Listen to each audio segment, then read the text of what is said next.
every step along the way, including the day that you are filming in front of the sharks. They're like, just because you are here filming in front of the sharks and just because you get a deal does not necessarily mean that you are going to air.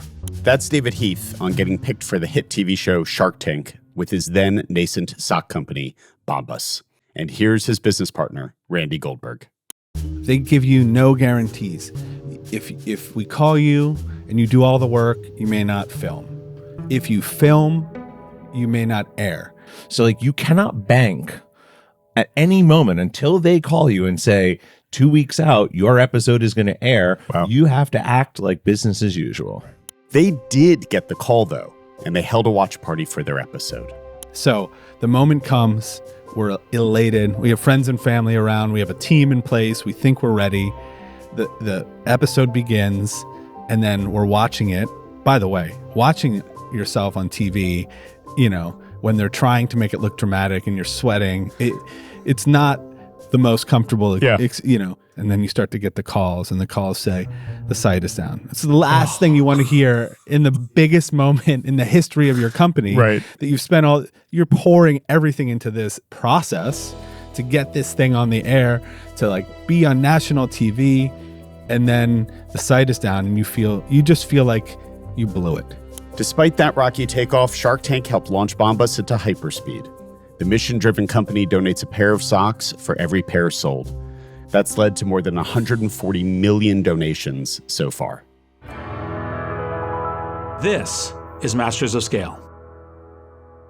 I'm your host, Jeff Berman.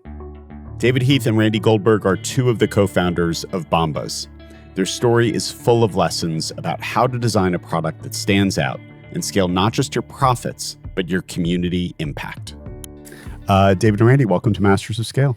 Thank you for having us. Thank you. Excited to be here. I'm thrilled to have you. A longtime wearer, first-time conversation. And this is long-time listener, first-time conversation. Yeah, so there we go. Yeah. So why socks? Randy and I were working together at a media company, and I was scrolling on Facebook, as one does back in 2011, and I came across a post from the Salvation Army that said socks are the #1 most requested clothing item at homeless shelters.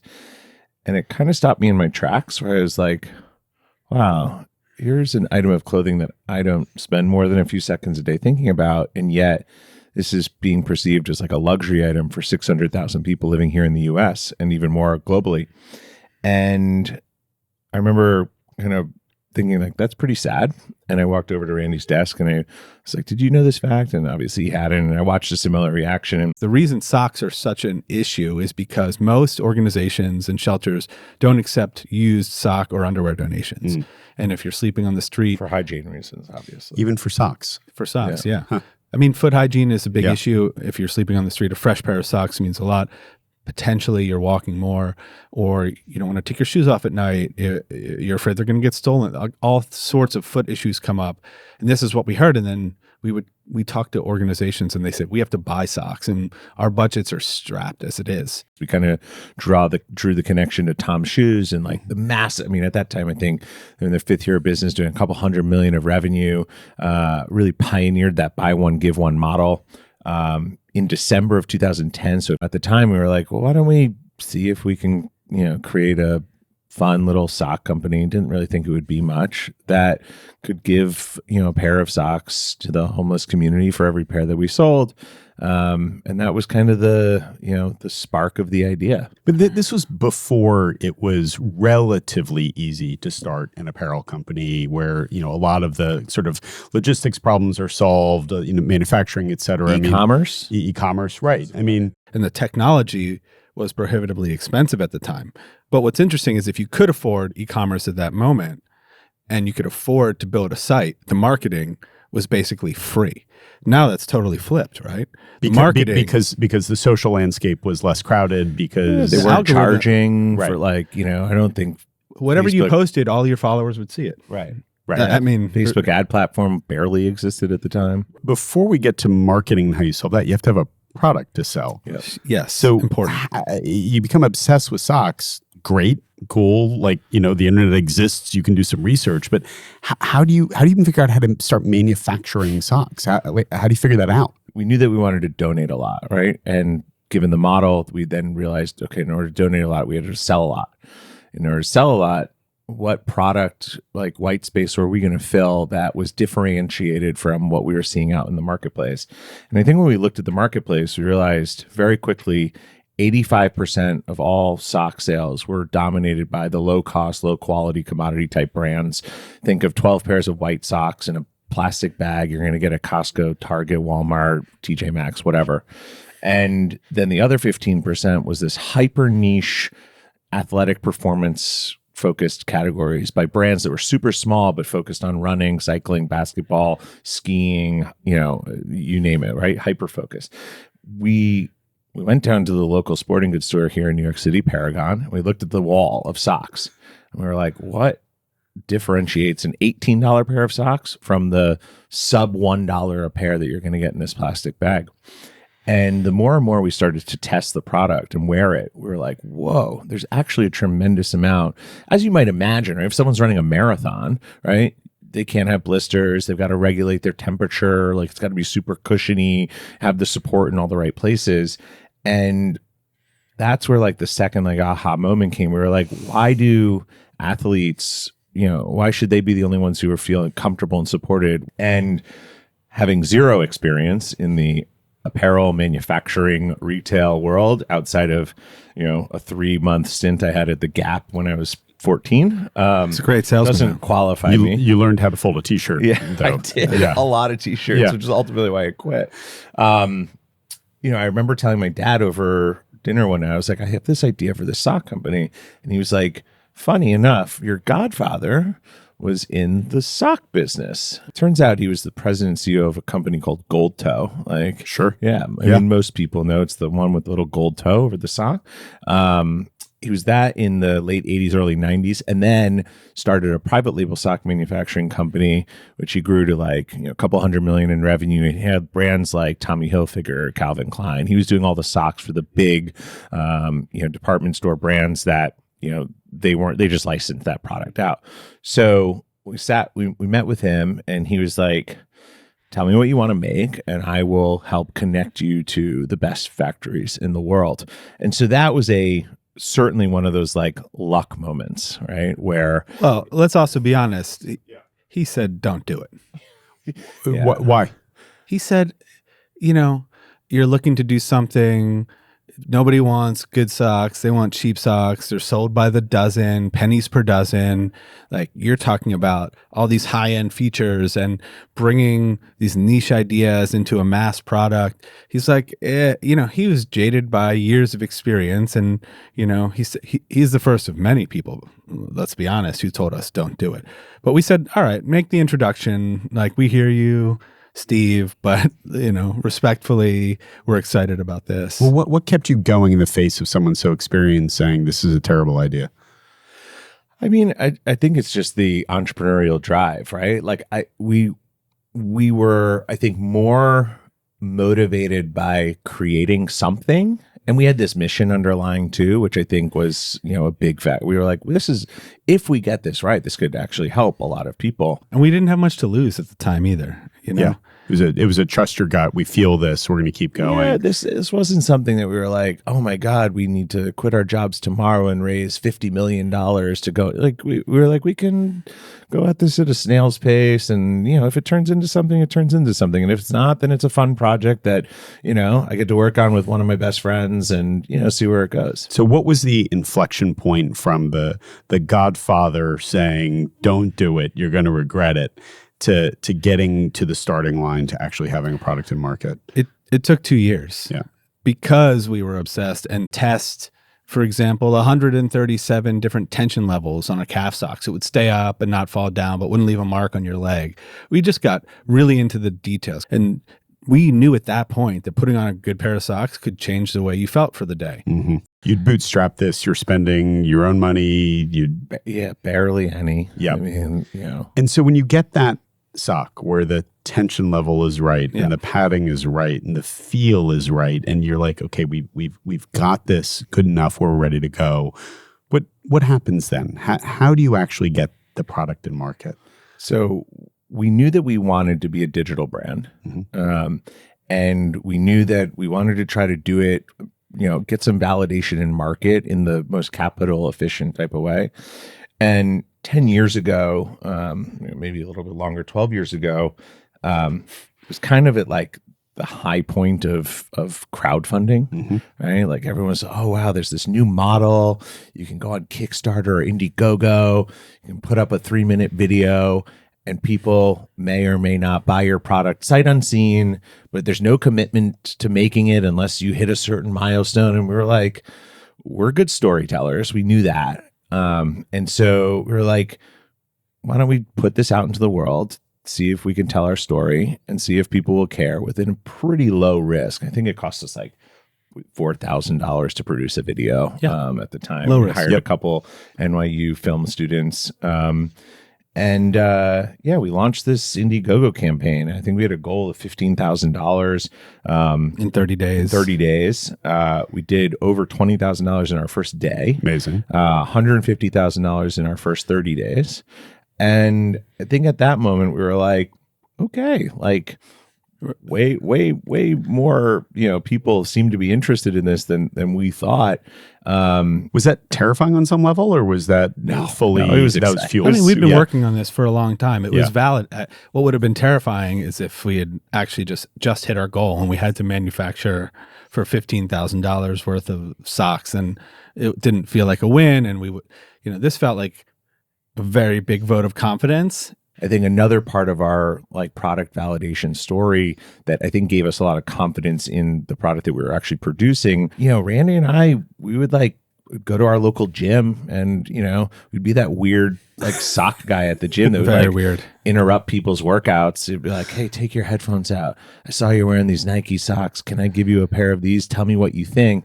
And they're like, all right, bro. But then the next day they come back up to you and they're like, yo, those things are amazing. Where can I get more? And you're like, that's a validating proof point that the product, this guy doesn't owe me anything. He doesn't know me, but he wants more of this product now that I've given it to him. So I think, the validating that like we knew the product was going to be good and then go out to a digital audience who wasn't going to touch and feel it, but was going to resonate with the mission and the product, story.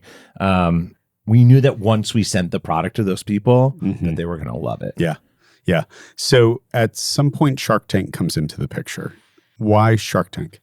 We got an email from Shark Tank that said, hey, do you want to try out for Shark Tank? They discovered you through Indiegogo. They saw it. They They saw actually send you an email. It was like a producer who had a Gmail unrelated to the show. We thought it was a prank Sure. at first. Yeah. And, It's like Shark Tank casting 13278 at gmail.com. You're like, I'm waiting for this okay. person to ask me for my banking information. Right. Nigeria's calling. Nigerian prince. Yeah. Right. So you get the email, you validate that it's actually Shark Tank, you come out to LA and you get on set, and what happens? It's a pretty wild process. I mean, the legal alone is daunting, but for us, once we decided that we wanted to do it and that we thought that it would be good for us and good for our brand, we treated it like a full-time job. And it's actually a pretty good process for a young business to go through because they don't tell you what they're going to ask you. They can ask you any question about your business on national television, and you have to have a good answer prepared. So we knew we had to sit down and answer every question that we were maybe avoiding answering at that time about our business. And then we just did all the research. We looked at every single episode. We compiled a list of questions. I mean, we treated it like we were going to win Shark Tank. Yeah. Like it was a game show. Yeah. And like the prize was not embarrassing yourself on national TV. Did you think you would actually raise money, or did you think of it more as this is incredible marketing and exposure for us, and if we raise money, we were looking fine? for both. I mean, Yeah. I think we were open, right? We obviously saw the Sharks all had tremendous success in what they did. We had a hierarchy of Sharks that we thought were better fits for us than others. Ending up with Damon, built $1 billion apparel brand, New York based, obviously was our number one choice. It's who we ended up with. But we had a strategy for every single Shark, every type of offer. It was a very exciting proposition, but we still operated the business like it wasn't going to happen, right? We said like, we need to continue to fundraise, or we need to continue to market and build this brand, because every step along the way, including the day that you are filming in front of the sharks. They're like, just because you are here filming in front of the sharks and just because you get a deal does not necessarily mean that you are going to air. So like you cannot bank at any moment until they call you and say 2 weeks out, your episode is going to air. Wow. You have to act like business as usual. So how big was the response after the Shark Tank episode? The first weekend we did like 300,000 in sales. And our website crashed. Yeah. Up until that point, so from August, including the Indiegogo, through September when the episode aired, so roughly 13 months, we'd done about 900,000 in sales, all organically bootstrapped, some press here and there. And then weekend of 300,000 in sales. 2 months after, collectively 2 million in sales. They re-aired our episode on Black Friday that same year. Our site crashed again. 2 weeks before Christmas, we completely sold out of every piece of inventory that we had. So how did you end up solving the inventory problem? I mean, this is incredible demand, but it's not linear. It's not consistent. At the time, you think these things are going to sink you. Your site crashes in the biggest moment for your company, and you think we blew it. You run out of inventory, you think we blew it. But you work your way through everything like every other problem. And we had to get smarter about inventory planning. Raising money was a part of that, having funding to be able to buy more product. Also having a strategy of our product early on where everything was sort of core and we weren't yet designing seasonal product allowed us to buy more inventory. If we could afford it, we could buy it and we knew we could sell it. If one color sold out, we were pretty good at selling the next color. It's kind of a low risk product in socks. So there was a lot working in our favor that we didn't know when we entered the category. Yeah. But it really helped us with that piece of it. You all had to figure out distribution 2 times because you're distributing to your customer who's purchasing the product, but you're also distributing to customers to whom you're donating the product. So you can talk about how you all developed those systems and made that work? Yeah. I mean, listen, when we first started, we had the idea and we said, okay, we've got to make the best socks in the history of feet so that we can donate as many products as we possibly can. And we set a goal to donate 1 million pairs of socks in 10 years. And we're over 140 million items donated. But in the beginning, we didn't even know, we didn't know how to make a sock. We didn't know how to donate a sock either. The making part, we figured out and it took us a couple years. The donating part, I mean, listen, we just Googled it.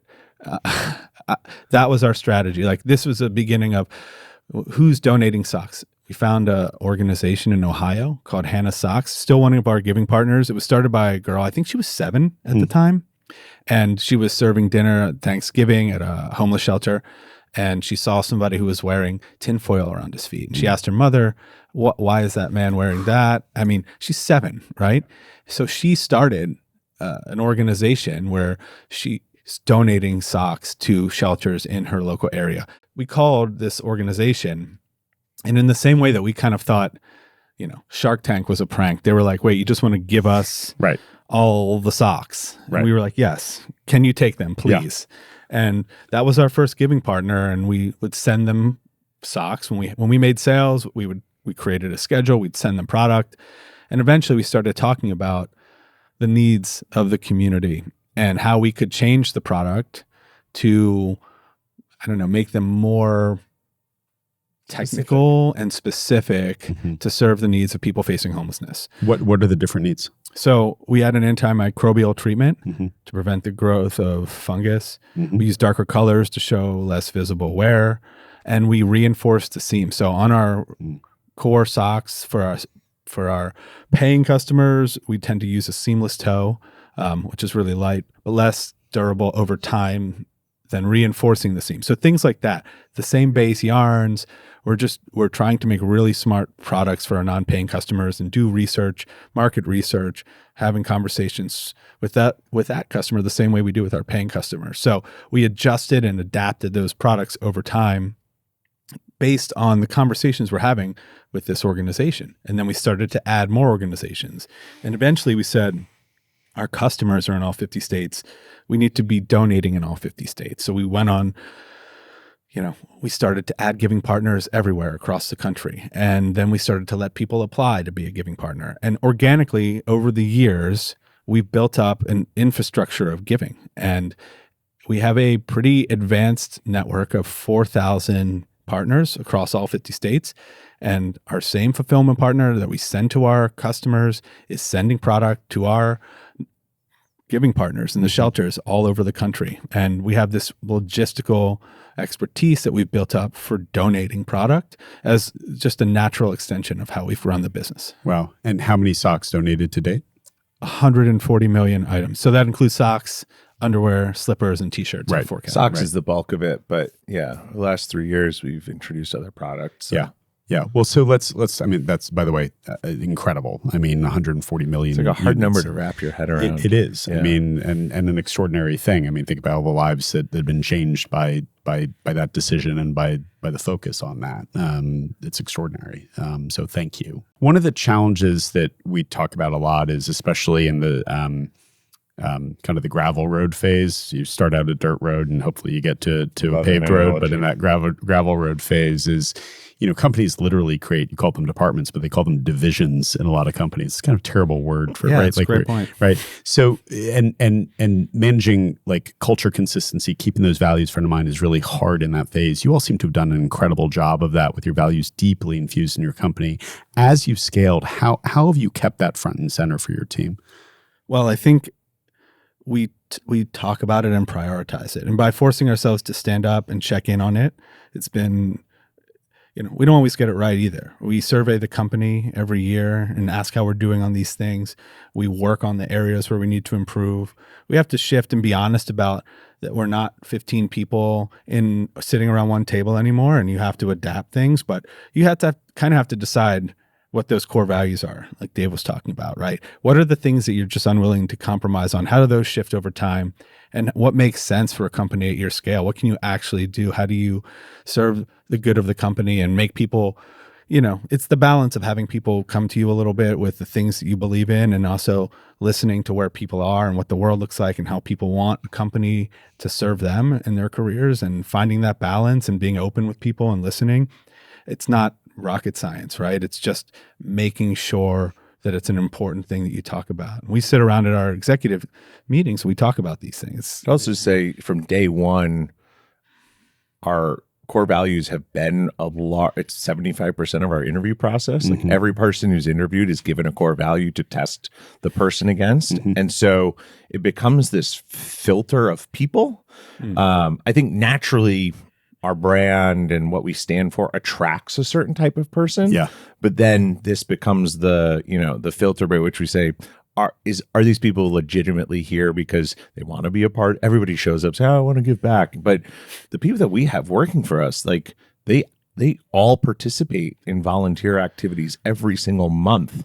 And part of the work that they're doing, they see the value, end to end of how their work contributes to actually helping people, so this has become this kind of filtering mechanism that has inevitably built this very like-minded community of people who, similar to the 4 co-founders, share the same values in the types of places that they want to work. You did expand beyond socks. Not always easy for companies that are in a single product line, maybe multiple SKUs, but single product line to expand. How did you make that decision? I think it was a series of a number of bad decisions leading up to that decision. I think our heart was in the right place. Yeah. I think, in year 3, we had done 5 million in sales. And I remember, talking to one of our mentors, and we were like, we're on top of it. We're unstoppable. We went from like 1 million to 2 million to 5 million. We're like, oh my God, this is unstoppable. We're going to start producing underwear and sweatpants and sweatshirts. And they were like, look at most of the best brands stuck with one product. The Nike started with running sneakers. Under Armour started with base layers. Lulu with yoga pants. Most of these brands became $100+ million brands before they ever expanded into other product category. And they're like, if your core product is growing at like 300% year over year, why are you going to add complexity to your business? Stay focused and just, you have so much demand there. Wait till you start to see that demand dwindle before you would add anything additional. That was great advice. So fast forward, year 5, $100 million of revenue. We're like, oh my God, we're even more unstoppable than we thought. And we started very rapidly, making other product, underwear, t-shirts, sweatbands, sweatshirts. And we had made the product because we were like, well, of course, people love our brand. They love what we do. If we make it, they'll buy it type of thing. And so we went through this process and, we produced sweatbands, sweatshirts early, first. Underwear development takes a lot longer. It's much more complicated of a product. We end up launching this product and we hadn't thought through things like, well, what are we going to donate and how are we going to talk about, sweatpants and sweatshirts aren't even like number 10 on the most requested items. So we're like, how do we talk? We were like, we just ran so fast to just make something. We were like, this is adding complexity to the warehouse and all this other stuff.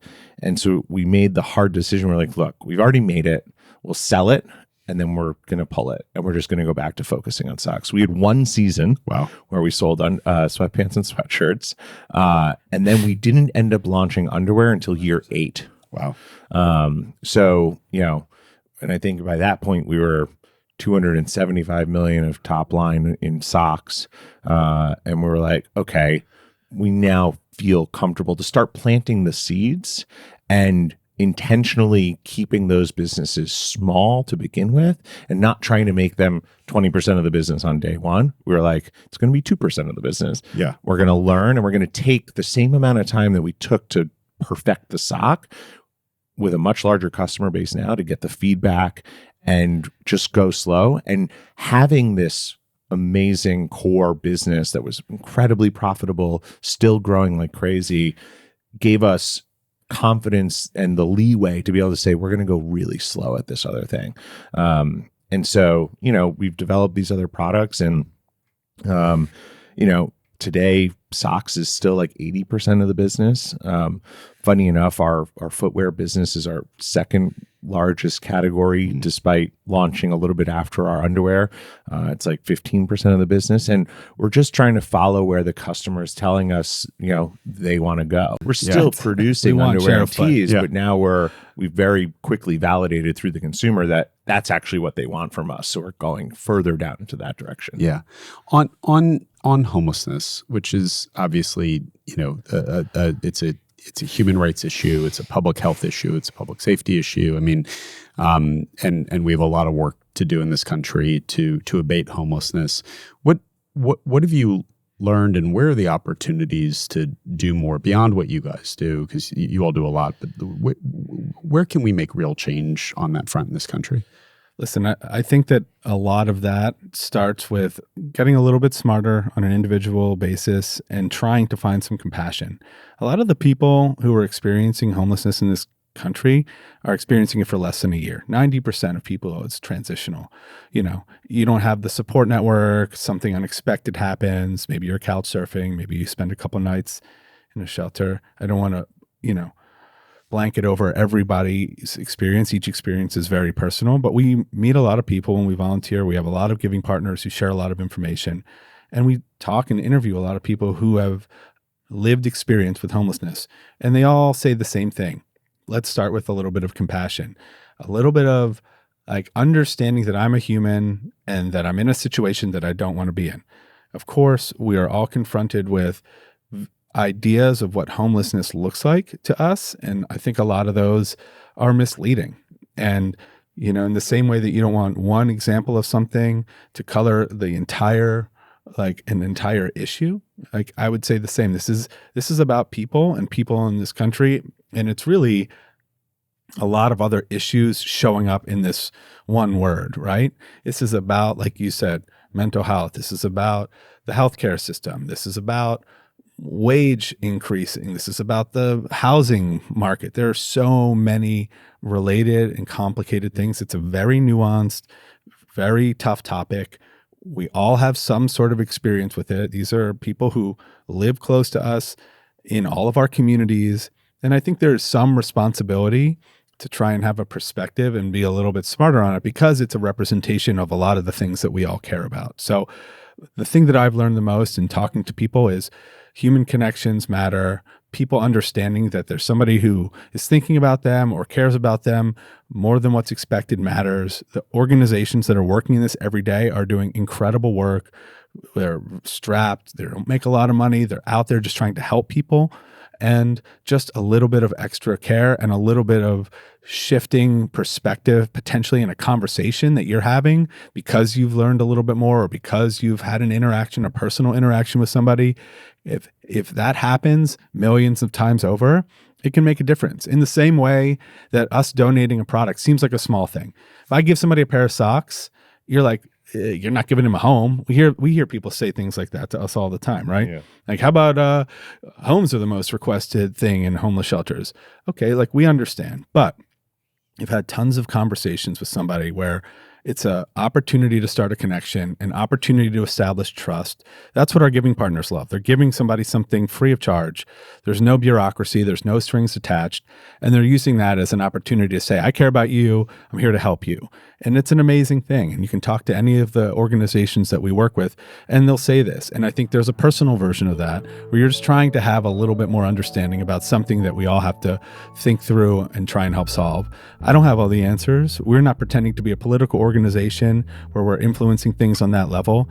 We're just trying to continue to make new products for people who don't often get new things or don't have a lot of choice, and show them that there's a company out here that's thinking about a small part of something that seems and that they're telling us is important. Fantastic. Thanks, guys. Thank you so much. Thanks for having us.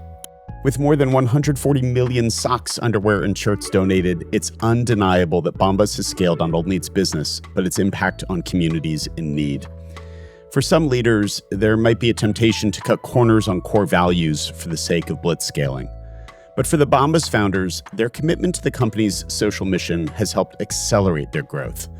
A reminder for all of us that when you set your foundation properly, you can do good and do well at the same time and at extraordinary scale. I'm Jeff Berman. Thank you for listening.